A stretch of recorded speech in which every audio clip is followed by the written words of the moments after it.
Mercredi dernier, le député provincial René Colin a présenté une nouvelle initiative avec une bourse d'échange destinée aux opérateurs du monde touristique.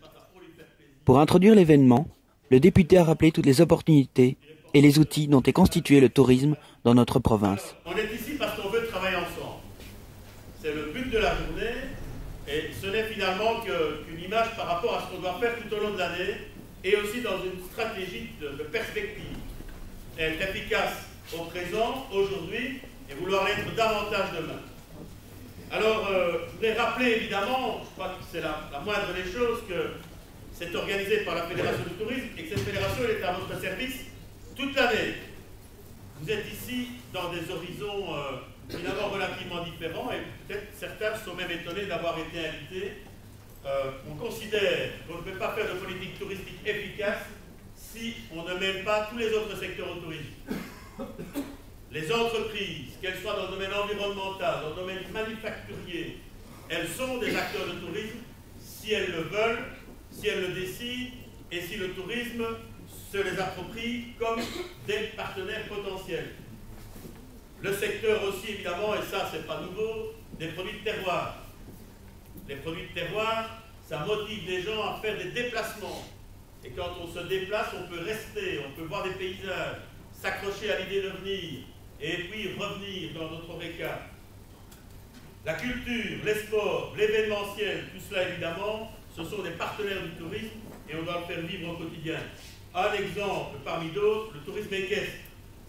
Si on a voulu avoir un salon du cheval à Marche plutôt que dans une autre province, c'est parce qu'on est un territoire où le tourisme équestre est évidemment, n'est-ce pas, même à un créneau, je dirais, de destination pour les familles. On a des publics tellement différents, des marchés tellement différents qu'on doit avoir des produits adaptés. Le tourisme de mémoire. Ça fait maintenant 2 ans que l'on a engagé une historienne à la Fédération du tourisme. Eh bien, par rapport aux projets qui existent, par rapport au potentiel, et Dieu sait s'il n'y a pas que 14, 18 et 40, 45, il y a aussi d'autres choses. Eh bien, pour le moment, on est déjà dépassé. Et donc, on est en train de songer éventuellement à faire épauler cette personne.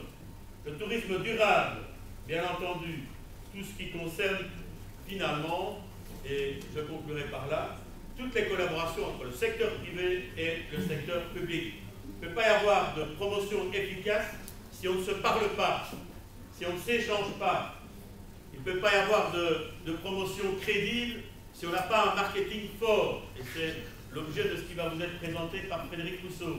Et on ne sait pas non plus avoir d'institutions publiques ou parapubliques utiles si on ne vous apporte pas quelque chose. Donc moi, ce que je vous demande pendant tout cet après-midi, c'est de venir avec des idées, des projets et des critiques.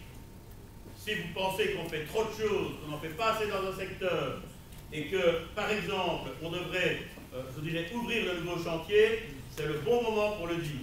Alors je voudrais vraiment vous remercier d'être là. On ne savait pas que vous seriez aussi nombreux, mais évidemment, on ne va pas cacher notre satisfaction de vous voir, je dirais, avoir répondu aussi bien à notre initiative. Je vous souhaite un bon travail et surtout, avec nous, un bon travail pour le tourisme, mais aussi pour notre économie. Merci beaucoup. Frédéric Rousseau, en charge du marketing à la Fédération du tourisme de la province, a présenté la marque Ardennes. Ce dernier a insisté sur l'importance de voir la marque comme une possibilité d'uniformiser les actions de communication de tous les acteurs touristiques de la province. Je remercie M. Colin sur la dernière intervention notamment et sur cette interactivité entre le secteur public et le secteur privé. Vous verrez à quel point c'est la clé probablement du succès pour les années qui viennent. Alors, vous m'attendez tous sur le code de marque. Alors une marque, c'est une marque dans l'univers des marques, une marque supplémentaire. Je voudrais vous dire qu'il est important, je pense, de recontextualiser un peu la démarche. Nous n'avons pas voulu créer une marque pour se faire plaisir et créer une marque pour se chatouiller le nombril. Donc quelque part, on n'a pas créé un nouveau tampon, un nouveau label, un nouveau folon, une nouvelle charte graphique. Non, on a voulu créer un outil un peu plus nuancé, un code de marque, avec derrière des valeurs, toute une série d'orientations, etc. Un code de marque qui, on le souhaite, sera partagé par le plus grand nombre, histoire d'en augmenter la notoriété. L'idée, c'est que la vision a quelque peu changé. On était quelques-uns au départ, on est parti du terrain. C'est les Ardennais qui se sont dit, bon là maintenant, il est peut-être temps de se bouger. Et on espère que pour les prochaines années, j'espère vous convaincre, on sera parti réellement pour faire du bon travail. Alors, très brièvement, vous allez voir qu'il y a une vision d'abord. Nous sommes dans une démarche marketing. Donc, il y a eu, et vous étiez nombreux aussi à Ouphalis pour entendre Sophie de Payette qui s'est exprimée sur le profil identitaire. Il y a donc tout un travail qui a été fait sur des études de marché, les forces faiblesses du territoire, et on s'est défini des objectifs. Donc en gros, on a une stratégie, on n'a pas fait ça à l'aveuglette. Une stratégie de positionnement, vous verrez que derrière la marque que je vais vous présenter, il y a réellement un positionnement du territoire. Quand un Flamand, un Hollandais pense vélo, il pense à qui? Il pense d'abord au Limbourg, ou il pense d'abord aux Ardennes belges, et au Luxembourg belge en l'occurrence. Lorsqu'un Hollandais pense voyage bien-être, il pense à nous, dans sa tête, ou il pense d'abord aux Vosges, ou à l'Ardenne, à la Forêt Noire, ou à la Eiffel. Là, vraiment, on est au cœur même de la démarche marketing sur ce positionnement du territoire, et fatalement, par ricochet, le positionnement des acteurs économiques et touristiques. Notre marque Ardennes et tout le projet ne va plus se mesurer à la notoriété simplement de la marque, mais vraiment à la puissance qu'on aura pu créer avec vous, et la puissance des liens que la marque aura pu créer avec l'ensemble des acteurs, avec l'ensemble de ses clients, avec tout l'environnement économique hors tourisme et dans le tourisme.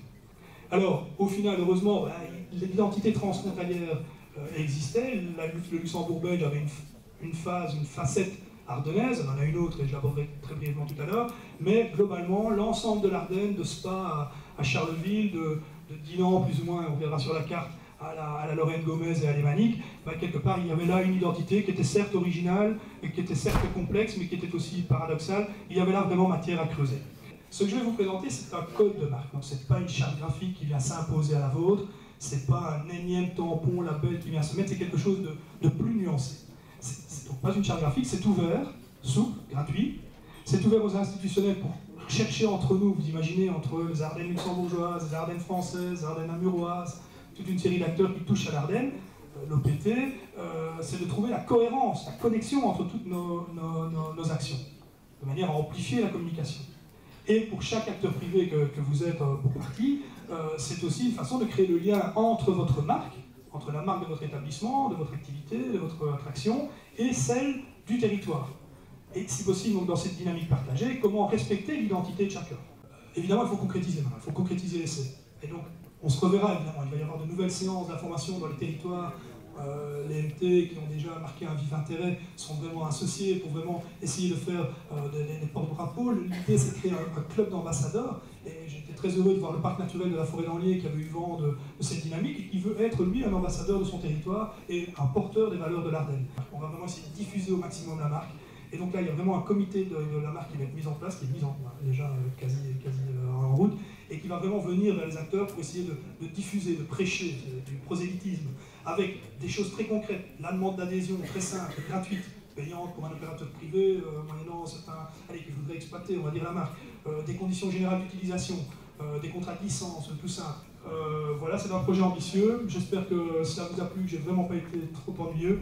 Et j'espère que vous revoir bientôt avec toute l'équipe, toute la FFB, on vous remercie. Et on est vraiment à votre disposition, très motivés. Je voudrais juste préciser que tout doucement, c'est le chant des chasseurs ardennais qui anime l'équipe du marketing. C'est pas résister mort, mais c'est quasiment, on sent qu'il est temps de bouger et qu'il faut vraiment se dépenser. Voilà, merci à vous.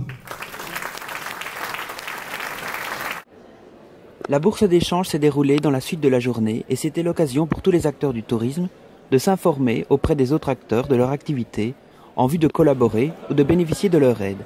Ainsi, Yannick Noiret s'occupe du comptoir hôtelier situé à Libramont et est destiné à fournir une aide aux membres de l'ORECA. Est-ce que vous pouvez présenter en quelques mots le comptoir hôtelier? Oui, donc le comptoir hôtelier, c'est une initiative au départ de René Collin, parce qu'il voulait redynamiser le secteur hôtelier de la province de Luxembourg. Le comptoir hôtelier, c'est un bureau d'aide et de conseil et d'appui du secteur professionnel hôtelier de la province de Luxembourg. Donc l'idée, c'est vraiment d'être un bureau central, une plaque centrale entre les hôteliers et les instances publiques, que ce soit pour des questions de demande de primes d'investissement, que ce soit pour des questions de nouvel établissement, que ce soit pour transmettre, que ce soit pour avoir des informations au sujet de sa comptabilité, de sa trésorerie, ou même au niveau de sa consommation énergétique. L'intérêt de la marque Ardennes pour le comptoir hôtelier? Pour le comptoir hôtelier, directement, je ne sais pas vous répondre. Par contre, je pense que pour le secteur hôtelier, ça peut être un impact positif, puisque ça veut dire que tout le monde va essayer de travailler et d'aller dans le même sens, que ce soit les hôtels, que ce soit les restaurants, que ce soit tous les acteurs touristiques de la province.